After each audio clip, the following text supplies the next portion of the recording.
Vamos a comenzar hablando un poquito acerca de esto que suena un tanto raro, la epistemología de la fe, y después verán por qué empezamos a hablar acerca de esto. La palabra epistemología seguramente muchos de nosotros la escuchamos nombrar, tal vez alguno dice ¿episte qué? Pero a pesar de que suena difícil y muchos la escuchamos nombrar y tal vez no sabemos lo que significa, en realidad tiene un significado bastante sencillo, bastante fácil de entender. La palabra epistemología viene de episteme, que significa lisa y llanamente conocimiento, una palabra griega. Entonces ya podemos ir deduciendo un poquito que se trata acerca del conocimiento. Y como todas las palabras que normalmente terminan con logía, como biología o como muchas otras, la epistemología se ocupa de estudiar el conocimiento, la teoría del conocimiento. ¿Cómo sabemos que sabemos? Podría resumirse el objeto de estudio de la epistemología. ¿Cómo sabemos que lo que sabemos o creemos saber es veraz, es real, que realmente tiene fundamento? ¿De dónde obtenemos nuestro conocimiento acerca de determinada cosa? De eso se ocupa la epistemología. Y desde luego podemos pensar, por ejemplo, en las ciencias naturales, que le prestan mucha atención a esta cuestión. Y las ciencias naturales se plantean, bueno, ¿cómo sabemos que realmente sabemos acerca de nuestro objeto de estudio? Por ejemplo, estoy estudiando las mariposas. Bueno, por medio de plantear algunas hipótesis al respecto de cómo migran, de cómo se comportan, de cuánto tiempo dura su gestación, etc. Y después experimentar. Y por medio del experimento vemos si esa hipótesis es verdadera o es falsa. Y así podemos rechazar un conocimiento como falso o podemos aceptarlo como verdadero por medio de la experimentación. Eso funciona muy bien para todo aquello que sea ciencias duras, naturales, ciencias que se pueden comprobar por medio de los sentidos fácilmente. Sin embargo, cuando se trata acerca de Dios, acerca de la fe, es un tanto más complicado porque no podemos hacer experimentos que prueben cosas certeras acerca de Dios. Sí podemos experimentar a Dios y la manera en la cual Él obra en nuestra vida, pero también debemos cuestionarnos si nuestra experiencia es un fundamento válido para conocer a Dios, un fundamento determinante para conocer a Dios, o si hay una verdad superior. Hoy en día el tema de la verdad es muy cuestionado, porque pareciera no haber una verdad absoluta, sino que hay verdades relativas. Tu verdad, mi verdad, la verdad de él, la verdad de ellas, y todas conviven en lo que se suele llamar la posverdad. No existe una verdad absoluta, innegable, irrefutable. Bueno, la Biblia nos muestra que sí existe la verdad absoluta, una verdad única, y tenemos que ir en pos de esa verdad, conocer esa verdad. Entonces surge la pregunta nuevamente, ¿cómo sabemos que realmente conocemos la verdad? ¿Cómo sabemos que realmente sabemos? La cuestión de la epistemología de la fe. ¿Cómo sabemos quién es Dios? ¿Cómo sabemos cómo es Dios? ¿Cómo se comporta Dios? ¿Cómo sabemos cuál es la voluntad de Dios para los hombres? ¿Cómo sabemos cuál es el propósito de Dios para la creación entera? De esto se ocuparía la epistemología de la fe. Y tenemos que partir diciendo algo que a alguno puede desanimar, y es que Dios es incognoscible. Dios no se puede conocer. Dios no se puede conocer. Solamente somos capaces de conocer a Dios en la medida en la cual Él se nos revela. Podemos conocer a Dios solo en la medida en la cual Él se nos revela, y podemos conocer los aspectos de Dios que Él mismo revela de su persona. Podemos conocer la voluntad de Dios que Él nos revela.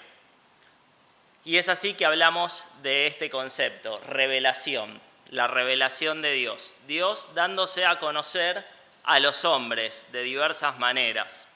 Y la revelación de Dios normalmente se suele agrupar en dos grandes estratos. La revelación general, a la cual algunos llamarán teología natural, y es aquel conocimiento de Dios al cual nosotros podemos alcanzar por medio de nuestros sentidos y por medio de nuestra razón, que es un sentido también del ser humano. Pablo habla de eso en Romanos capítulo 1, versículos 19 al 20, está ahí en la pantalla, dice: lo que de Dios se conoce les es manifiesto a los hombres, pues Dios se lo manifestó, el Dios incognoscible dándose a conocer. Porque las cosas invisibles de Él, su eterno poder y deidad, se hacen claramente visibles desde la creación del mundo, siendo entendidas por medio de las cosas hechas, de modo que no tienen excusa. Es decir, no tienen excusa los hombres para negar la existencia de un Dios. ¿Por qué? Porque Dios se hace visible a pesar de que Él es invisible. ¿Y cómo se hace visible? Por medio de las cosas hechas.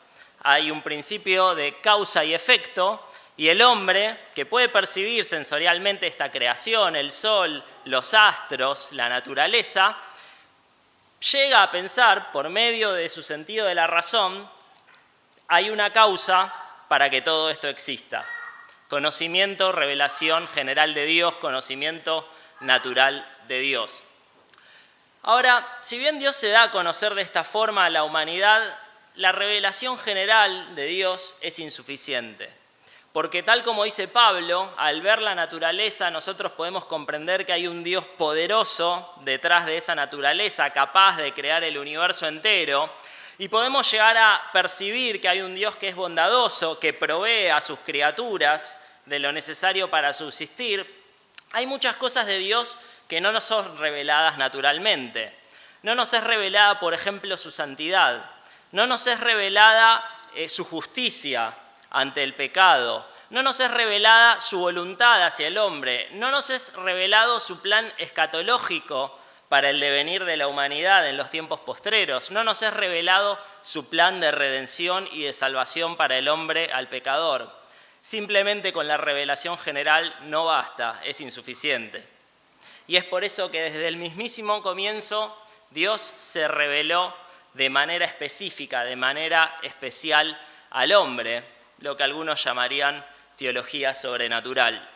Dios dándose a conocer al hombre de una manera que el hombre puede comprender, en una voz audible que el hombre puede entender, en un lenguaje que él puede entender. Y la Biblia habla mucho acerca de este tipo de revelación especial de Dios, y tal vez el pasaje por excelencia sea Hebreos capítulo 1, versículo 1 al 2. Dios, habiendo hablado muchas veces y de muchas maneras en otro tiempo a los padres de manera especial por los profetas, en estos postreros días nos ha hablado por el Hijo, a quien constituyó heredero de todo y por quien asimismo hizo el universo. Dios se da a conocer de manera concreta, da a conocer su voluntad para el hombre de una forma específica, de una manera especial, revelación especial. ¿A alguien se le ocurre alguna forma de revelación especial que encontremos en la Biblia? Sin miedo. Dios dándose a conocer, interviniendo sobrenaturalmente, si se quiere, en la historia de la humanidad. Sí, perfecto. La zarza ardiendo y Moisés allí en el desierto escucha de forma audible, de forma clara, la voz de Dios. Los profetas, lo mencionaba ahí el autor de los Hebreos, que recibían un mensaje claro de Dios para el pueblo. ¿Alguna otra forma? ¿A alguien se le ocurre? Bien, que Dios habla específicamente, ¿verdad? ¿Dónde más ocurre eso? Que Dios dice, este es mi hijo, a él oíd. En el monte de la transfiguración, ¿verdad? Vamos a hablar un poquito de eso. Y Dios se da a conocer de manera especial, por excelencia, por medio de Jesucristo. Lo dice el autor a los Hebreos. Y es así que Jesús le dice a sus discípulos, el que me ha visto a mí, ha visto al Padre. Jesús da a conocer al Padre. Cuando vemos a Jesús, estamos viendo a Dios mismo. Revelación especial de Dios. Revelación general y revelación especial. Y a esta altura surge un interrogante, y muchos se estarán haciendo, y ese interrogante es, ¿qué tiene que ver esto con 2 Pedro capítulo 1, versículo 12 al 21, que es lo que tenemos que estudiar hoy? Y la respuesta es bastante sencilla y concreta, y es que Pedro habla acerca de esto en este pasaje.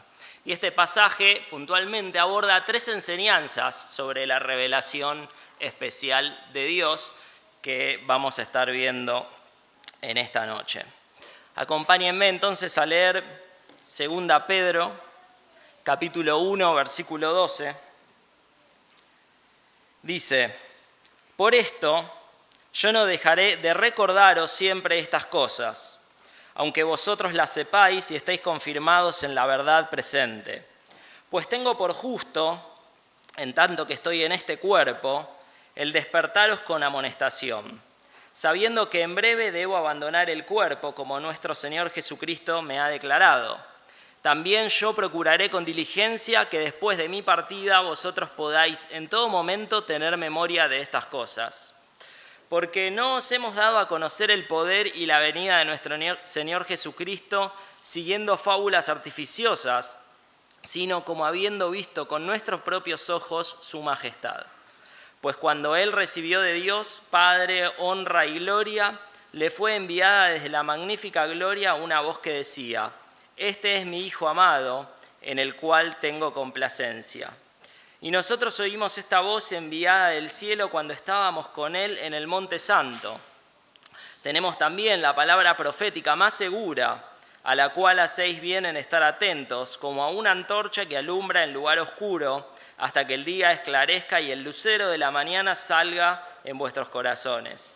Entendiendo primero esto, que ninguna profecía de la Escritura es de interpretación privada, porque nunca la profecía fue traída por voluntad humana, sino que los santos hombres de Dios hablaron siendo inspirados por el Espíritu Santo. Bien, vamos a tratar de ir desarmando este pasaje y vamos a releer cada uno de los versículos y cómo cada uno de estos versículos aporta a estas tres enseñanzas que decíamos respecto a la revelación especial de Dios de la cual Pedro está hablando en este pasaje. Estas tres enseñanzas las mencionamos y después las explicamos, son estas que ven en pantalla. En primer lugar, la memoria. No debemos olvidar la revelación especial de Dios. ¿A qué se refiere Pedro? Ya lo vamos a ver. En segundo lugar, la garantía. Y es que la revelación especial de Dios está ampliamente atestiguada. Y como ustedes saben, siempre para demostrar algo se necesitan testigos. Y en tercer lugar, la profecía. Y es que Dios habla al hombre. Dios ha hablado al hombre y Dios continúa hablando al hombre. ¿De qué manera? Lo vamos a estar viendo también. Vamos entonces a releer el primero de los versículos, el versículo 12. Dice Pedro: por esto yo no dejaré de recordaros siempre. Hablamos de la memoria y Pedro habla acerca de recordar. ¿Cuándo? Siempre, constantemente. Y dice: recordar siempre estas cosas, aunque vosotros las sepáis y estéis confirmados en la verdad presente. Pedro habla acerca de recordar estas cosas y desde luego ahí el interrogante que surge es: ¿a qué se refiere cuando dice estas cosas? ¿De qué cosas está hablando?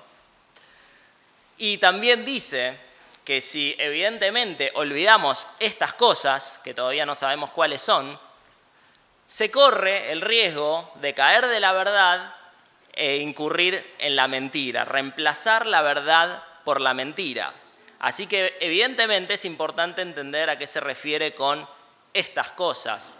Y eso se entiende con mucha simpleza si releemos los versículos anteriores que vimos el domingo pasado.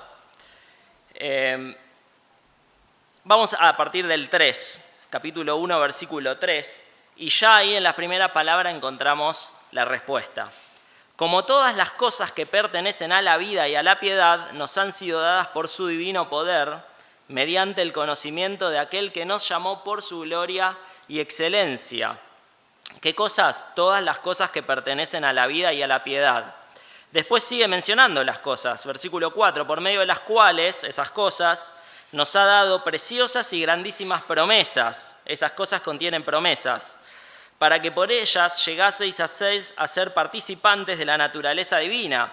Esas cosas no solo contienen promesas, sino que además son el medio para que seamos participantes de la naturaleza divina, que como decía Gerardo el otro día, tiene que ver con la persona que es salva. Habiendo huido de la corrupción que hay en el mundo a causa de la concupiscencia, vosotros también, poniendo toda diligencia por esto mismo, añadid a vuestra fe virtud, a la virtud conocimiento, al conocimiento dominio propio, al dominio propio paciencia, a la paciencia piedad, a la piedad afecto fraternal y al afecto fraternal amor. Y de nuevo dice, porque si estas cosas están en vosotros y abundan, no os dejarán estar ociosos y sin fruto en cuanto al conocimiento de nuestro Señor Jesucristo. Estas cosas contienen también la moral, el fruto con el cual el creyente se maneja, la conducta con la cual el creyente se maneja, que está en todas esas palabras ahí a partir del versículo 5.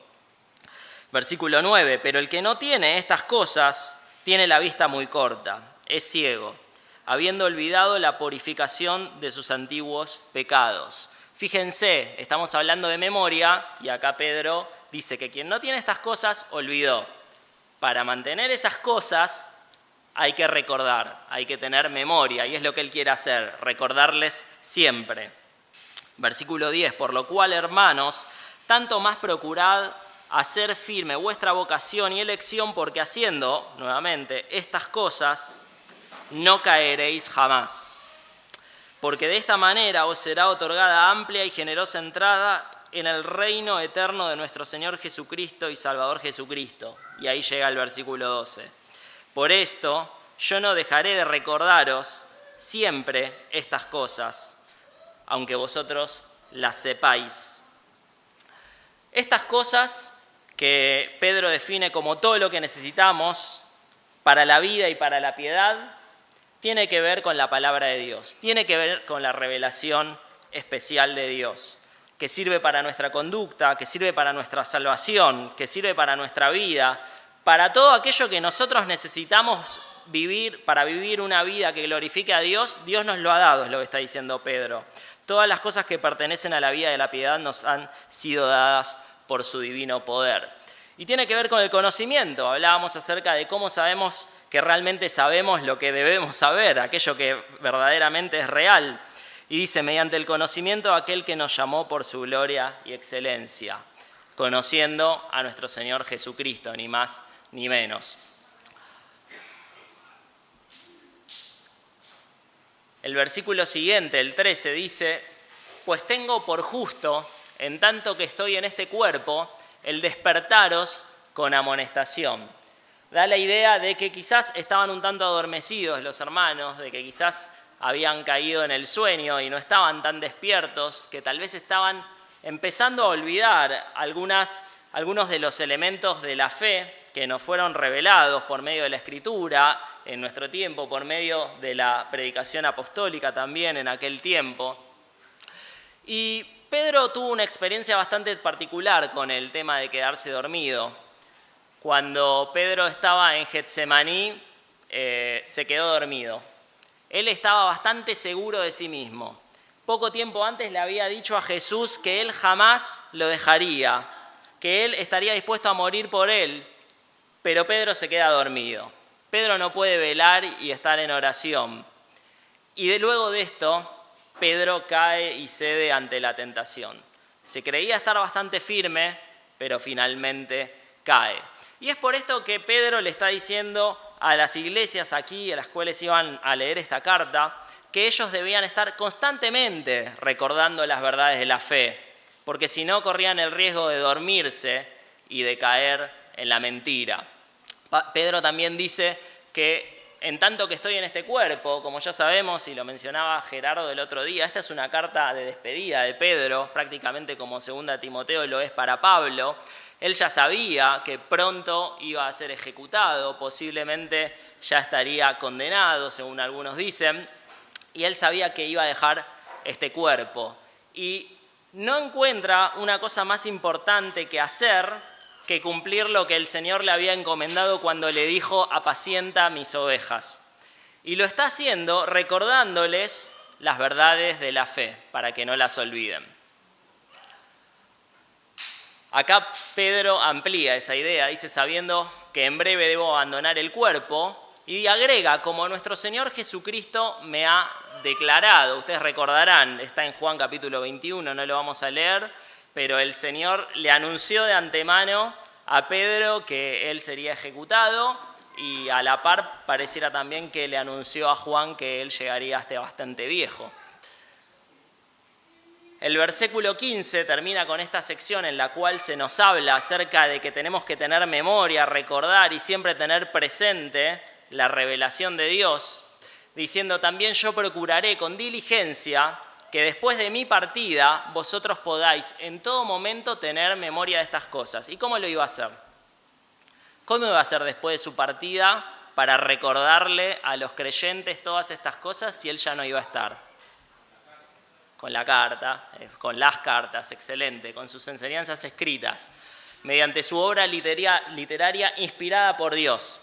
Y hay quienes se aventuran acá a arriesgar que tal vez Pedro tuvo una influencia muy importante en que Marcos escribiera el Evangelio y posiblemente también se estuviera refiriendo a esto acá. Esa idea de que Pedro fue el inspirador de Marcos para escribir el Evangelio de Marcos era bastante común en la iglesia primitiva, desde tiempos muy antiguos, ya desde el año 120 más o menos. Papías de Hierápolis, uno de los padres de la iglesia, dice con bastante certeza que Pedro le dijo a Marcos todas las cosas que debía escribir en el Evangelio, aunque no ordenadas cronológicamente.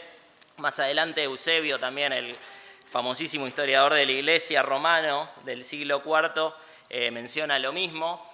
Y la verdad es que no hay muchas razones para dudar de que estuvieran diciendo la verdad. Así que muy probablemente Pedro fue el instigador, inspirado por el Espíritu Santo también, para transmitirle a Marcos, que no había sido un testigo presencial de Cristo, hasta donde sabemos, a que escribiera el Evangelio.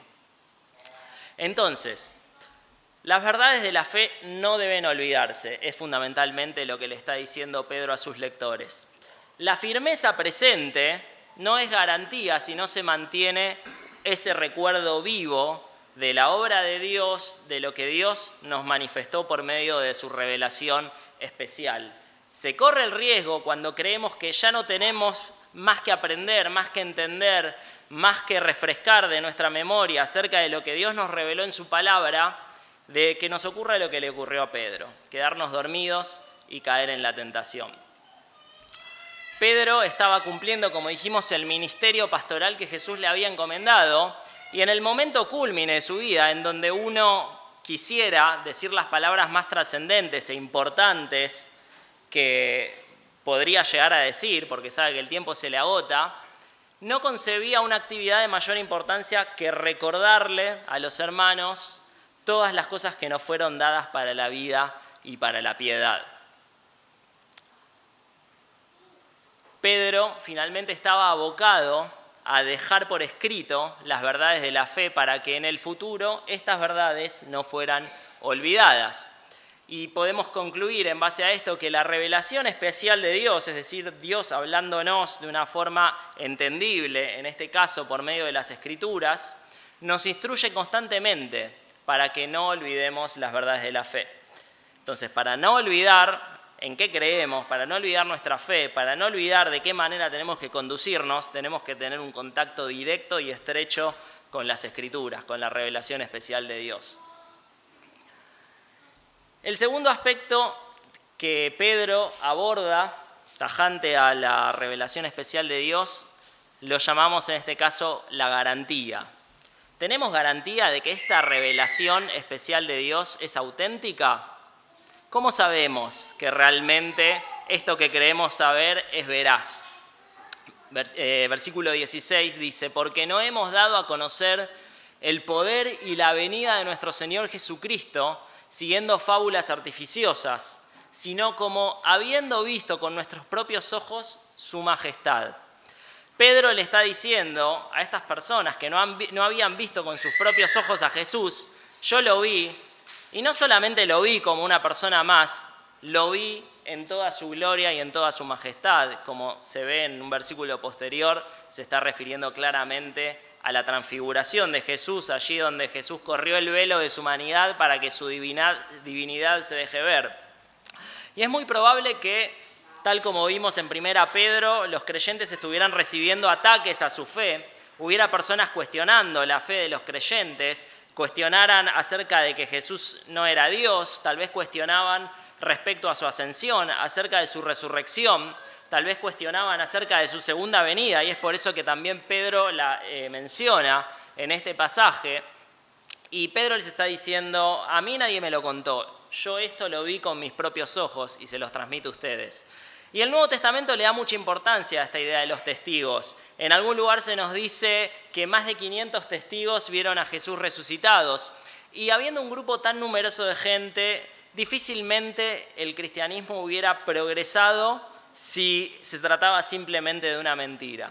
Difícilmente Pedro o Pablo hubieran estado dispuestos a dar su vida solo por una mentira, tratando de convencer a todo el mundo de que una persona que en realidad era una persona común era Dios cuando no lo era. ¿Por qué habrían hecho eso? ¿Por qué habrían sacrificado su vida por algo que realmente no era real?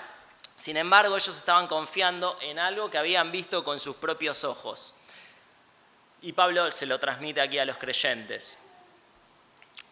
Siempre que se habla de fábulas en el Nuevo Testamento y se menciona varias veces esta palabra, se habla de cuestiones fantasiosas, de cuestiones con una connotación negativa. Por algún lugar se habla acerca de fábulas de viejas. Suena feo, pero no lo dije yo. Invenciones humanas, invenciones fantasiosas. Y eso se contrasta con testigos oculares. ¿Qué quieren creer ustedes? ¿Fábulas artificiosas? ¿Fábulas, cuentos de viejas? ¿O testigos oculares? ¿O personas que realmente vieron lo que ocurrió y tal como ocurrió y que son demasiadas como para ponerlo en duda? Está en juego entonces la fantasía humana versus la realidad histórica. Los creyentes eran atacados y se les decía, ustedes están siguiendo una fantasía humana, y Pedro les dice, no, acá hay realidad histórica. Cuando un historiador quiere llegar a la veracidad histórica, lo que hace es buscar fuentes. Si es un historiador de la antigüedad tardía, del medioevo, va a buscar fuentes escritas, va a buscar fuentes paleográficas, va a buscar fuentes escritas en piedra, arqueológicas, porque obviamente no hay testigos para narrar lo que ocurrió en esas épocas.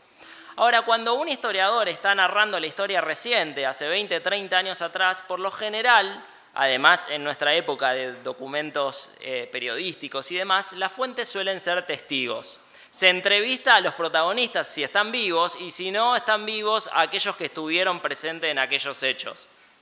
Y es precisamente lo que está haciendo Pedro en esta ocasión. Está brindando las fuentes históricas que acreditan que la muerte, la resurrección, la ascensión y la promesa de la segunda venida, creíble porque lo vieron a Jesús en su plena divinidad, eran veraces históricamente. ¿Por qué? Porque él lo había atestiguado, él lo había visto.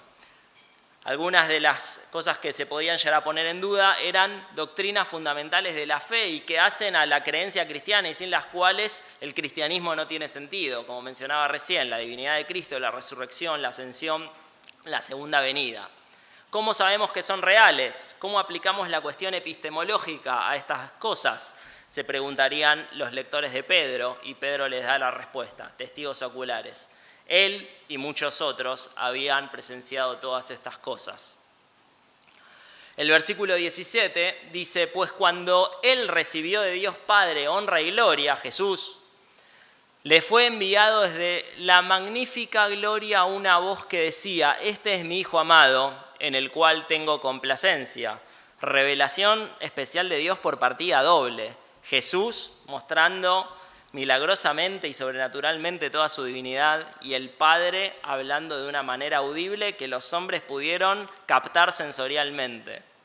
Y nosotros oímos esta voz. No solo habían visto al Señor en toda su majestad, sino que además oyeron la voz del Padre, la revelación especial del Padre, enviada del cielo cuando estábamos con Él en el Monte Santo, como mencionábamos, se refiere al monte de la transfiguración relatado en los evangelios.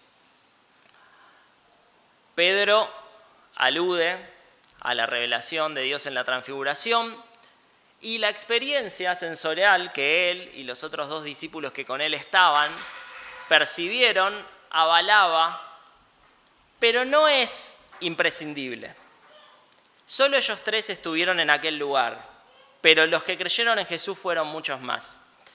Cuando Tomás duda y necesita una prueba sensorial irrefutable que él pudiera percibir de que Jesús había resucitado, Jesús lo llama incrédulo. No seas incrédulo, sino creyente. Y dice, bienaventurados los que sin ver creerán en mi nombre. Y eso somos nosotros. La experiencia puede ratificar la fe y muchas veces viven experiencias espirituales, a veces que no se pueden entender. Muchas veces experimentan cómo la mano milagrosa de Dios obra en su vida y eso sirve para ratificar la fe, pero no es el fundamento de la fe. Porque si Dios no decide manifestarse de una forma sobrenatural, si Dios decide obrar de una manera tal vez distinta a la que nosotros esperamos, aún así podemos tener una fe certera en que Él es veraz. Y finalmente la revelación especial entonces se acepta por fe, no por nuestras experiencias, no por nuestros sentidos. Hoy en día las manifestaciones religiosas por lo general que más aceptación tienen, más populares numéricamente, son aquellas en las que se manifiesta se experimenta de una forma física tal vez o visible la supuesta intervención de Dios. Porque pareciera ser eso una falta de fe. No puedo creer si no veo que Dios realmente se manifiesta de una forma visible. Bueno, Jesús le dijo a Tomás, bienaventurados aquellos que aún sin percibir sensiblemente, sin percibir mediante sus sentidos nada, estuvieron dispuestos a creer por fe. El versículo 19 dice, tenemos también la palabra profética más segura. Y acá ya nos metemos en el tercer aspecto. Hablamos acerca de, díganme ustedes, la memoria, de la garantía, y ahora hablamos acerca de la profecía.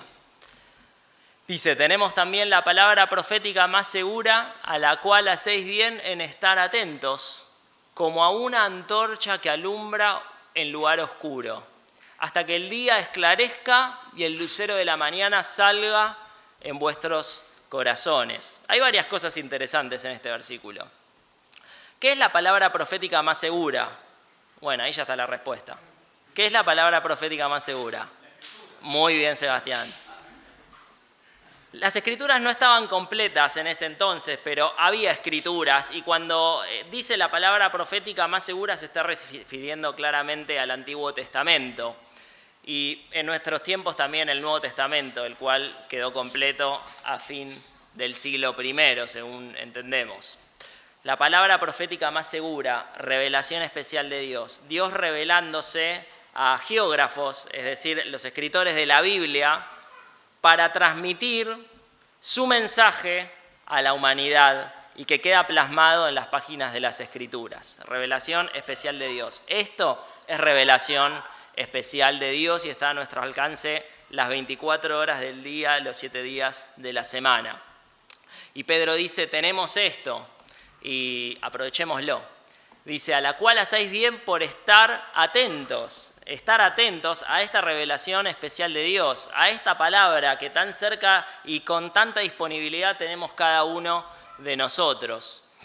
Y dice, como a una antorcha que alumbra en lugar oscuro, y seguramente a muchos se los viene a la cabeza algún pasaje. Salmo 119, 105. ¿Qué dice? Lámpara es a mis pies tu palabra y lumbrera mi camino. La idea es, este mundo está en tinieblas por el pecado, este mundo es un lugar oscuro, pero tenemos una antorcha que ilumina nuestro camino para caminar y dar pasos certeros y no resbalar y no equivocarnos y saber qué es lo que Dios quiere para nosotros, porque confiamos que la voluntad de Dios para nuestras vidas es buena, es agradable y es perfecta. Por lo tanto, la Biblia es luz en las tinieblas de este mundo. Pero parece ser un estado transitorio porque dice, hasta que el día esclarezca y el lucero de la mañana salga en vuestros corazones. ¿A qué se referirá con esto? Bueno, aquel momento en el cual la revelación especial de Dios sea absoluta. Los biblistas, los teólogos llaman a eso, por lo general, la epifanía de la parusía del Señor. Qué nombre complicado. Epifanía tiene que ver con algo que se revela y parusía tiene que ver con estar con. Significa eso, estar con. Cuando finalmente el Señor se revele para estar con Él eternamente. ¿Y cómo sabemos que se refiere a eso? Bueno, porque muchas veces la Biblia se usa esta idea del lucero de la mañana, de una estrella de la mañana y demás, para referirse precisamente al Señor. Y tal vez el pasaje más explícito es Apocalipsis capítulo 22, versículo 16. Dice lo siguiente: Yo, Jesús, he enviado mi ángel para daros testimonio de estas cosas en las iglesias. Yo soy la raíz y el linaje de David, la estrella resplandeciente de la mañana, el lucero de la mañana. Que algunos dicen que se identificaba con el planeta Venus, que a veces se podía ver en determinados momentos antes del alba. Y la palabra que se usa allí, en lucero, es precisamente la palabra fósforos. La palabra griega fósforos, que de ahí viene nuestro fósforo, que tiene que ver con difusor de luz, algo que genera luz, algo que produce luz. Bueno, Él es quien va a venir a traer la luz definitiva que jamás se va a apagar. La Biblia transitoriamente nos da luz en este mundo de tinieblas, pero Él un día va a intervenir revelándose especialmente a todos, visiblemente a toda la humanidad, para traer su luz inagotable. Y terminamos, versículos 20 y 21, los releemos, dice: entendiendo primero esto, que ninguna profecía de la Escritura es de interpretación privada, porque nunca la profecía fue traída por voluntad humana, sino que los santos hombres de Dios hablaron siendo inspirados por el Espíritu Santo. Quizás una primera expresión allí que llama la atención es eso de interpretación privada. ¿A qué se referirá? Bueno, que Dios le dio a su palabra y a su mensaje transmitido por medio de profetas y escritores santos un mensaje único. No podemos interpretarlo de cualquier manera y no tiene diversas interpretaciones, aunque a veces somos tolerantes con nuestros hermanos que interpretan de una manera distinta algún pasaje de la Biblia, porque somos sabedores de que no somos conocedores de la verdad absoluta, no somos omniscientes y a veces podemos equivocarnos y algunos pasajes pueden ser confusos. Pero aún así, o mi hermano o yo tendrá la interpretación correcta. Los dos, si las dos interpretaciones son correctas, no son plausibles. Cada pasaje de la Biblia y la Biblia en general tiene un sentido único, un mensaje único dado por Dios. Nuestra responsabilidad como intérpretes y estudiantes de la Biblia tiene que ser entender, procurar entender con la guía de Dios y con recursos serios qué significa la revelación de Dios en cada pasaje de la Biblia. Y algo que es fundamental y que menciona allí Pedro es que estos autores que escribieron las Escrituras fueron inspirados por el Espíritu Santo. En realidad ahí no dice inspirados la palabra griega, dice llevados. Fueron llevados, conmovidos, impulsados y fueron conducidos por el camino para escribir esto que tenemos acá. Quien usa la palabra inspirados, que también es dudosa esa traducción, sí es Pablo, ¿no? En 2 Timoteo 3:16, toda escritura es inspirada por Dios, que en realidad es soplada por Dios, es exhalada por Dios. Pero bueno, la idea está clara, Dios es quien mueve a los autores de la Biblia a escribir lo que Él quiere que escribamos. Y es por eso que podemos confiar. La cuestión epistemológica nos hace preguntarnos, ¿nuestras fuentes son veraces, son certeras? Bueno, nuestra fuente para el conocimiento de Dios, que es su revelación especial en la Biblia, es certera. ¿Y cómo lo sabemos? Pedro dice, porque es inspirada por el Espíritu Santo. Y esto, mis queridos hermanos, es una doctrina fundamental que no se puede poner en duda jamás, porque hace a la esencia de nuestra fe.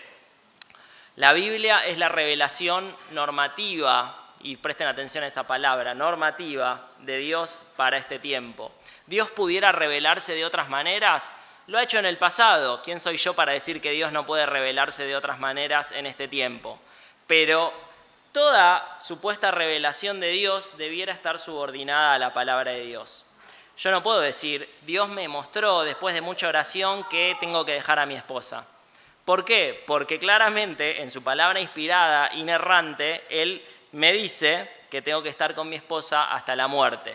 Entonces, toda supuesta mensaje de Dios, revelación de Dios, tiene que subordinarse a lo que dice la palabra de Dios, que es la revelación definitiva de Dios. La inspiración de la Biblia, de las Escrituras, es plenaria y verbal. ¿Qué significa esto? Que toda la Escritura, de principio a fin, en sus manuscritos originales, tal como salió de puño y letra de los autores, es inspirada por Dios, plenaria, plenamente. Y verbal quiere decir que incluso la elección de las palabras es influenciada por la sabiduría y el poder del Espíritu Santo. Y es por eso que muchas veces a la hora de estudiar la Biblia le prestamos tanta atención a la gramática, al significado de las palabras y a todas esas cosas. Porque las palabras no están elegidas azarosamente, las eligió el Espíritu manteniendo el estilo de cada autor, pero son inspiradas plenaria y verbalmente por el Espíritu. Y esto nos conduce a que si Dios es quien inspira la Biblia, y Dios es un Dios que no se equivoca y que además no miente, la Biblia tiene que ser infalible. Infalible significa que su mensaje es veraz. Su mensaje es veraz. Y además es inerrante. Estas palabras a veces son confundidas como una misma cosa, pero son distintas. Infalible es que el mensaje de la palabra de Dios es veraz. Inerrante quiere decir que no comete errores en la manera de transmitir ese mensaje. No comete errores en la manera de transmitir ese mensaje. Muchas personas están dispuestas a aceptar que la Biblia es infalible, pero que puede cometer algunos errores que no hacen a la esencia del mensaje que transmite. Bueno, ese es un gran problema, porque ¿cómo determinamos qué es palabra humana y qué es palabra divina? ¿Cómo determinamos qué es error y qué es verdad? Realmente se plantea allí un problema. Si Dios es quien inspira la Biblia y Dios no comete errores, entonces la Biblia tiene que ser inerrante. Y finalmente la Biblia es nuestra única norma de fe y de conducta. Decía Pedro que todas las cosas que pertenecen a la vida y la piedad nos fueron dadas. Y la Biblia es suficiente para que nosotros vivamos en esta vida de una manera que glorifique a Dios. Es única norma y suficiente norma para la fe, es decir, para aquello que creemos, empezando por nuestra salvación, siguiendo por nuestra santificación y culminando con aquella esperanza y destino eterno que nos espera. Y es suficiente y única norma de conducta para nuestra conducta. ¿Cómo debiéramos comportarnos? ¿Qué ética debiéramos aplicar en cada situación de nuestra vida de una manera que honre a Dios? La Biblia es el instrumento suficiente. Algunas conclusiones entonces. La única manera de estar firmes en la fe es recordando, teniendo memoria constantemente las verdades de la fe. No hay otra forma. Y para recordar constantemente las verdades de la fe hay que estar en contacto pleno con la palabra de Dios. En segundo lugar, podemos tener la certeza de la autenticidad del Evangelio. Y cuando digo Evangelio, y perdón si me tomo un minuto para aclarar un poco, nos referimos a Dios acercándose al hombre para socorrerlo de su pecado y de su condenación. Porque la Biblia enseña que todos nosotros somos condenados o merecemos condenación de parte de Dios a causa de haberle dado la espalda, a causa de haber pecado, a causa de haber hecho lo incorrecto y vivir por nuestra propia cuenta. Pero Dios, por su amor, siendo aún nosotros pecadores, mandó a su Hijo, santo, puro, sin pecado, divino, para que pague el precio del pecado que nosotros debíamos pagar, para que lleve en su cuerpo la condenación de nuestro pecado y de esa forma nosotros podamos ser salvados y ya no estemos enemistados con Dios, sino que seamos amigos de Dios y tengamos una esperanza eterna de vivir para siempre con Él. Entonces, podemos tener certeza de que ese Evangelio es veraz, no en base a nuestra experiencia, aunque estas experiencias podrían ratificar esa fe que tenemos, sino en base a la fe.